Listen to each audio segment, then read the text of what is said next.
بسم اللہ الرحمن الرحیم۔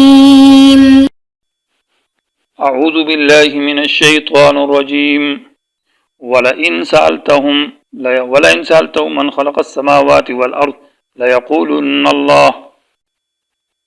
عزیز طلبہ کرام، سبق نمبر 14 اصول قرآن میں مشرکین کی اقسام اور بحث گزری ہے کہ مشرکین بالملائکہ، بالانس، بالجنات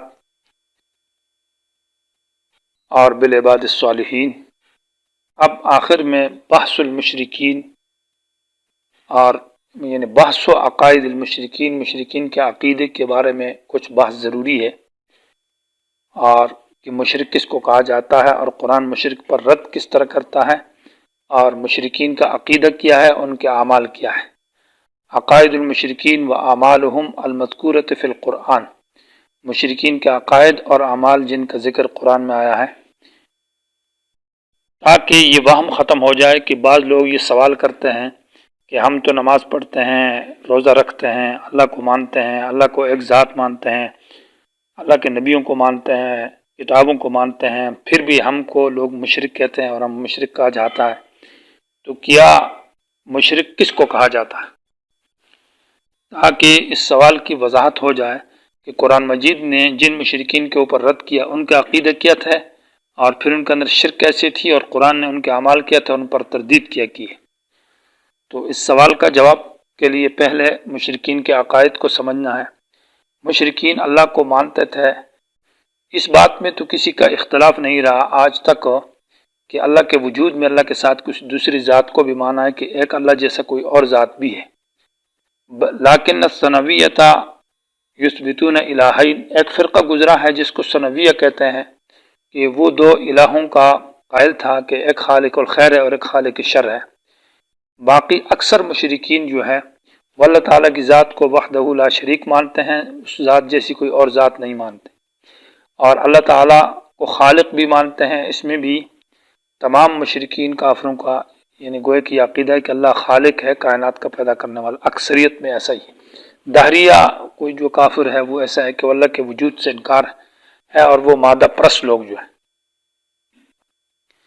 تو مشرکین اقرار بصفات اللہ، اللہ تعالیٰ کی صفات کا اقرار کرتے تھے، اور صفات فعلیہ مانا خالق بھی مانتے ہیں، رازق بھی مانتے ہیں، بارش اتارنے والا، آسمانوں کو پیدا کرنے والا، زمین کا نظام چلانے والا۔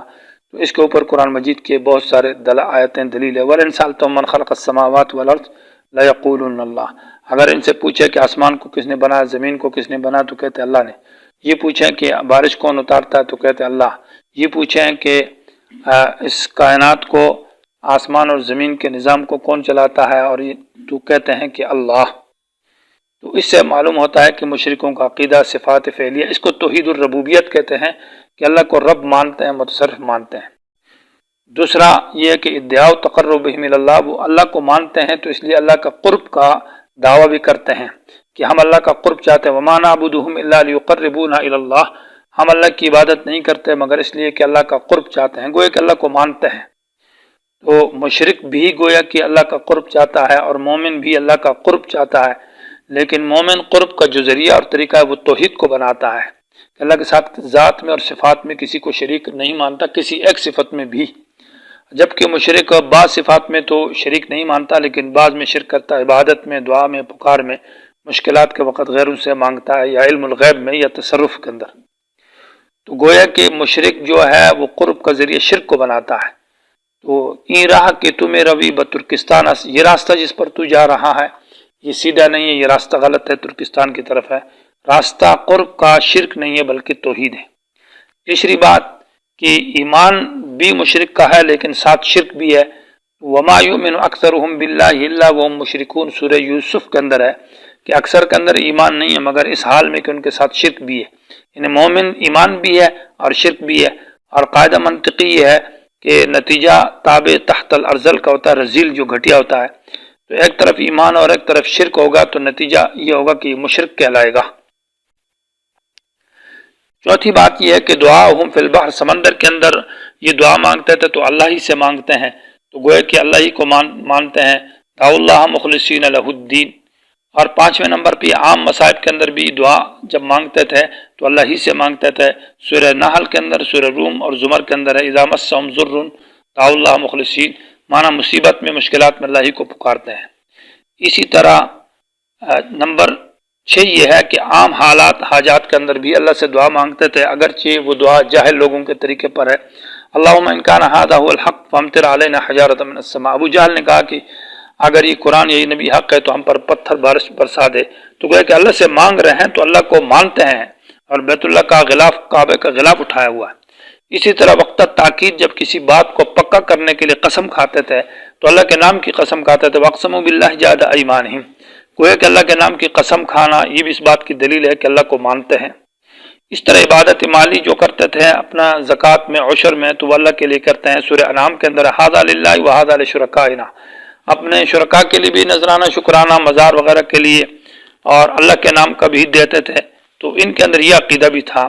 اور جب معافی مانگتے تھے تو اللہ سے مانگتے تھے مغفرت من اللہ، کوئی کہ 8ویں نمبر پر وما کان اللہ لیعذبہم وہم یستغفرون، وہم یستغفرون میں ایک تفسیر یہ ہے کہ یہ مشرک اللہ سے معافی مانگتے ہیں، تو گویا کہ اللہ کو مانتے ہیں۔ اور سورہ یوسف میں استغفری لذنبک، بادشاہ نے اپنی بیوی زلیخا سے کہا تھا کہ اللہ سے معافی مانگ۔ اسی طرح نماز بھی پڑھتے تھے، وما کان الصلاۃ عند البیت الا مکاء وتصدیہ، لیکن اس میں کچھ اور خرافات۔ طواف بھی کرتے تھے لیکن عریانا، ننگے کرتے تھے اور نسبت اللہ کی طرف کرتے تھے۔ اس طرح قصاص ہو گیا، دیت ہو گئی، اور بہت ساری چیزیں ہیں۔ غسل جنابت بھی کرتے تھے۔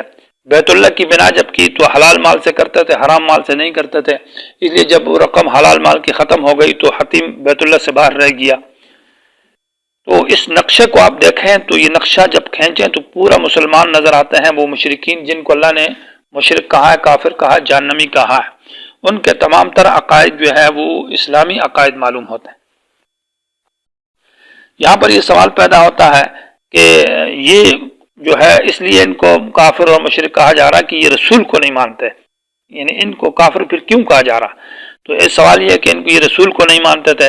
تو اصل بات یہ ہے کہ تحقیق محل النزاع کی حقیقت اور تحقیق یہ بات ہے کہ سورہ انعام آیت نمبر 33 کے اندر قد نعلم انہم لیحزنک الذی یقولون فانہم لا یکذبونک ولکن الظالمین بآیات اللہ یجحدون، در حقیقت یہ آپ کی تکذیب نہیں کرتے، یعنی آپ کی رسالت کو رسالت سے انکار نہیں ہے، اصل میں یہ میری آیات توحید سے انکار ہے، دلائل توحید سے انکار ہے۔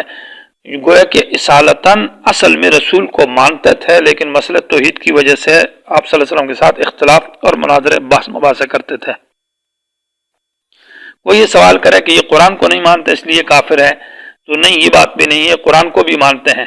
سورہ یونس کے اندر ہے ائت بقرآن غیر ھذا او بدلوا قل ما یکون لی، کہ اس قرآن میں تبدیلی کر دیں یا اس کو کم کریں، یعنی اس میں آیات توحید کو ہٹا دیں۔ اور سورہ صافات کے اندر بھی ہے اذا قیل لهم لا الہ الا اللہ یستکبرون، کہ لا الہ سے مطلب یہ ہے کہ کوئی اور معبود، کوئی اور حاجت روا، کوئی اور مشکل کشا نہیں ہے، اس سے وہ بھاگتے تھے اور ڈر جاتے تھے۔ تو گویا کہ در حقیقت وہ مطلب یہ ہے کہ قرآن کو بھی مانتے ہیں، رسول کو بھی مانتے ہیں، لیکن ان کو تکلیف اور مسئلہ جو ہے وہ توحید ہے، اور توحید میں اللہ کی وحدانیت صفات ہے۔ تبدیل در حقیقت جو تبدیلی چاہتے تھے وہ مسئلہ توحید کی وجہ سے، اس لیے سورہ بنی اسرائیل کے اندر اذا ذکرت ربہ وحدہ، اور جب وہ اللہ تعالیٰ کا ذکر کیا جائے الگ تو یہ بھاگ جاتے ہیں۔ تو حاصل یہ ہے کہ قرآن کا اصل موضوع اور مقصد وہ توحید، اللہ تعالیٰ کی ذات اور صفات میں اللہ کے ساتھ کوئی شریک نہیں ہے۔ پھر یہ لوگ کہتے ہیں کہ ان کو جو غیب کا علم حاصل ہے یا قدرت و تصرف حاصل، اختیار و تصرفات، یہ عطائی ہے۔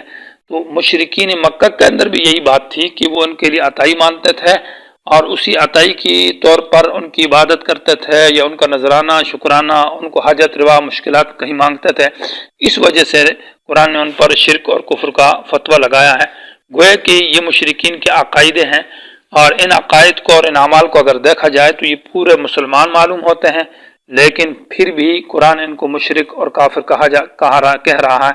اس لیے قرآن سیکھنا ضروری ہے، قرآن کا سمجھنا ضروری ہے، تاکہ قرآن کے جو عقیدے ہے وہ انسان کے اندر آ جائے، قرآن کے جو اعمال ہے وہ انسان کے اندر آ جائے، اخلاق معاشرہ۔ تو قرآن جس کو مومن کہتا ہے وہ مومن ہے۔ لہذا قرآن نے جن لوگوں کو مشرک یا کافر کہا ہے تو ان کی صفات اور اعمال کو دیکھا جائے، اور ان کے اندر کون سی خرابی ہے، اس خرابی کو دیکھا جائے تو وہ اگر آج کسی کے اندر موجود ہے تو اس پر وہی فتویٰ لگے گا، وہی بات ہوگی۔ اس لیے انسان کے عقیدے کے درست ہونے کے لیے، صحیح مسلمان ہونے کے لیے، صحیح جنتی ہونے کے لیے قرآن کا فہم ضروری ہے، قرآن کا سیکھنا ضروری ہے، اور قرآن کو سمجھ ضروری ہے۔ اس کے بغیر انسان کامل درجے میں مومن، موحد، خالص مسلمان نہیں ہو سکتا۔ اور اس کے ساتھ ساتھ اعمال کی درستگی کے لیے احادیث کا علم ضروری ہے، تاکہ انسان کا عقیدہ بھی ٹھیک رہے اور اعمال بھی ٹھیک رہے۔